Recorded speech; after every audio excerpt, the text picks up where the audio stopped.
Out the window. So my parents, they immigrated from Mexico in the late 80s and they ended up in Long Island City. Long Island City back then was a very working class, blue collar, Italian American neighborhood. I can even remember as a kid seeing the Pepsi trucks and the Budweiser trucks getting loaded up and going down 5th Street, going to wherever they were going all over the city. Long Island City back then was very affordable, so it was ripe for people who were immigrants and were looking for a nice place to live in. Like I said, Long Island City was a predominantly Italian American neighborhood. I remember as a kid looking out my parents' window and seeing these 3 older Italian guys in front of their social club, sitting on lawn chairs and smoking their cigars, and they'd be there all summer. They do the same thing every day in the summer.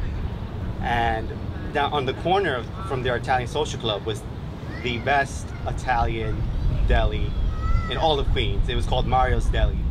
And Mario's Deli made the best chicken parmesan sandwiches. They had the best cold cuts. And if you walked into Mario's Deli, Mario would be behind the counter taking your order. And Mario was this short, gray-haired native New Yorker. He had a really thick New York accent. And if you got online at Mario's Deli and you did not know what you were going to order, he'd look at you like this and just say, "This guy," and then skip you. And you'd be lucky if Mario made your sandwich after that. As the 90s got going, Long Island City began to change. A lot of the Italian American families that were there began to move out. And I don't know if you guys remember the 90s, in the New York City in the 90s, it was, you know, it was battered and bruised. It was just starting to recover from Rudy Giuliani's war on crime and drugs. And a lot of these Italian Americans ended up leaving. They ended up going either to Long Island or out of state or upstate. And that made it the perfect place for people from different parts of the world to move in, because it was an affordable place and you were very likely to have a job. And some of the families that moved in had kids that were my age, and I shared so many special moments with these kids. And as I was figuring out what story I was going to say, I just thought about, at the very core of in my 26 years of life, Long Island City has been at the center of every key moment that's shaped the way I see the world, the way what I do in my life now. And I just want to share a couple moments that that left an impact in my life. It was the summer of 2002. I was transitioning from elementary school to middle school, and 2002 was an interesting year. I was 11 years old and I had a mushroom haircut. My mom would dress me and my twin brother up. We were identical, like to the T. We'd be this mushroom haircut, polo shirt tucked into the shorts, and it was the first summer that my parents, they let us go to the park by ourselves. So it became a ritual that at 9 o'clock the church bells would ring at St. Mary's Church, and we all knew, the kids in the neighborhood knew to come out. And at 9 o'clock we would play until 11 o'clock, and then we'd go home, have lunch. The church bells would go off again at 12. We would come back out and spend from 12 all the way to 6 when the church bells went off again. And then we would run home before our parents got home. And you know, the kids from the neighborhood, they were from all different parts of the world. My friend Gulzar had just moved from Bangladesh, and he was learning English. There was my friend Stephanie and Jonathan, whose mom was Colombian and the dad was Italian. And there was my friend Estefan, who was, you know, also Mexican American, first generation.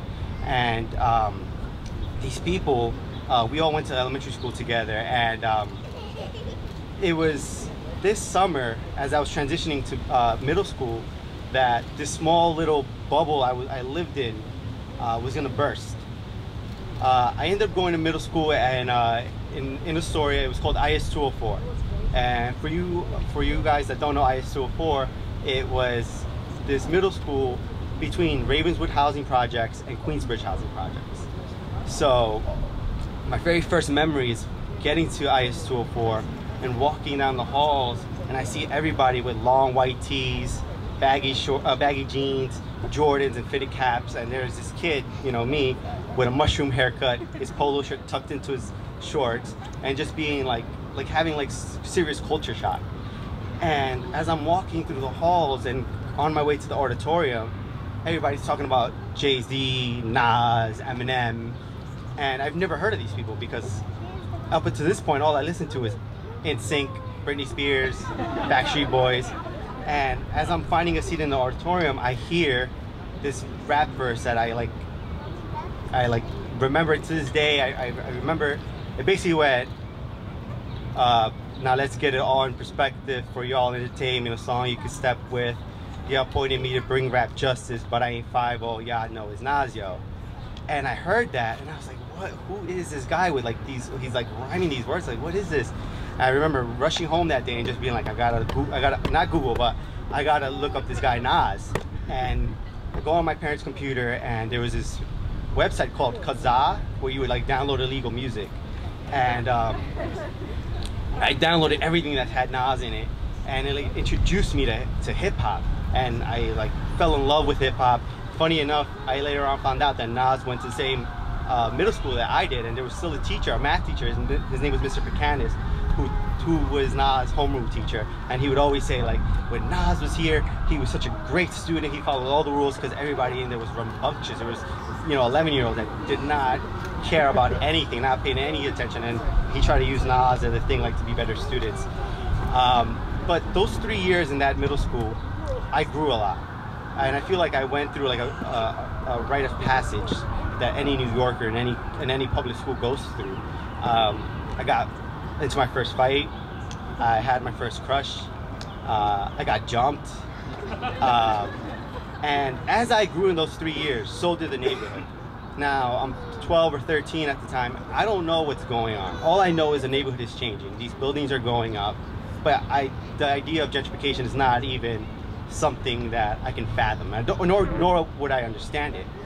It wasn't until the summer of 2005, as I was transitioning from middle school to high school. My high school is Information Technology High School. It's a high school that's on 23rd Street, right by the Citibank building, and I live a 10-minute walk from it. And it was a couple weeks before, school started, and we were playing Manhunt. For you guys who don't know Manhunt is like hide and go seek, but it's like in an urban setting. You have like 2 teams, and you know, you guys are just basically chasing each other. And it was like 8:30 at night. The sun was setting, and it was getting dark, and we were all playing at this park. And me and my friend JT, this Jamaican kid from the neighborhood, who was like 6'2" at the time, you know, we're running, chasing after this kid, and we were running in the direction of this white woman, and this white woman began to scream, saying that she was getting robbed, that she was not going to get robbed. She was like screaming for her life. And I just remember stopping and looking around to see who was trying to rob her. And then I realized she was talking about me and my friend JT. And I stood still. I could not remember. I don't remember what I was thinking about. I didn't understand what was going on. I looked around. I looked at JT. JT looked at me, and the woman walked away. And I remember feeling just like her face was filled with this, like her facial reaction was just disgust and anger, and I didn't understand why she felt that way toward me. Why were we? Her initial thought was that we were trying to rob her. She didn't see 2 preteens playing. She saw that she was going to be a victim of a crime. Needless to say, I didn't want to play Manhunt anymore. I just remember walking back home and getting in bed and just looking at the ceiling and just thinking about what just happened. Like I was trying, it was the first time that my neighborhood, that something like that happened to me in my neighborhood, in my safe space. And I remember walking the next, you know, school started a couple weeks later. I remember walking to school. Now, those buildings that were being built when I was in middle school had gone up, and they had built 4 in the span of 3 years, and they had been filled up. And I just remember for the first time being aware of how the neighborhood had changed and how there was more restaurants. Mario's Deli was gone. It became some high-end brunch spot. These little boutiques started to open up, and I remember feeling that my neighborhood, something that was so beautiful to me, had changed. It wasn't what I knew it as. And now that I look back on it, it's like I am not mad about the neighborhood changing. I'm not mad at the people that are, you know, the gentrifiers. It's not their fault. It's a systematic issue, you know.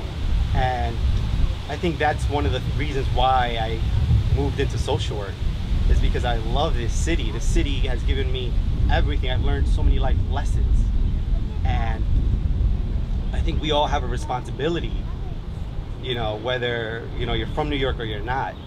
But if there's a community that's existent, to learn how to coexist with it and not separate yourselves, you know.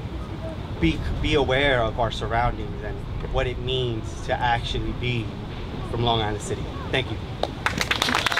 Now I put down roots on shifting sands, but avalanches keep on washing me down.